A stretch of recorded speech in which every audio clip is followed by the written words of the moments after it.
بخاری مسلم میں ایک حدیث ہے جسے لوگ مس کوٹ بھی کرتے ہیں کہ اگر تم گناہ کرنا چھوڑ دو گے تو اللہ تعالیٰ ایسی مخلوقات کو پیدا کرے گا تمہیں ختم کر کے جو گناہ کریں گے اور اللہ سے معافی مانگیں گے اور اللہ تعالیٰ انہیں معاف کر کے خوشی محسوس کرے گا.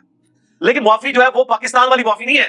وہ معافی آپ سن چکے ہیں کہ معافی مانگے اپنی اصلاح کر لیں, پھر کہیں وضو ٹوٹ گیا خیر ہے, معافی نہ ہو.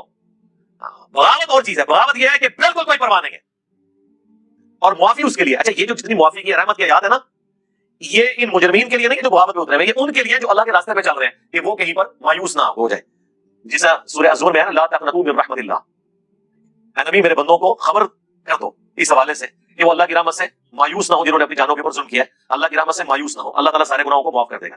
یہ وہ بندے ہیں جو واقعی یہ کیئر کرتے ہیں, یہاں سٹکے پڑ رہے ہیں, ان کے لیے ساری تسلی ہے. باقیوں کے لیے کچھ بھی نہیں ہے.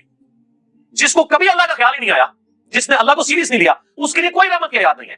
وہ آیت یہ ہے پھر اس کے لیے وَلَقَدْ ذَرَأْنَا لِجَهَنَّمَ كَثِيرًا مِنَ الْجِنِّ وَالْإِنسِ, وہ جہنم کے لیے پیدا ہوئے.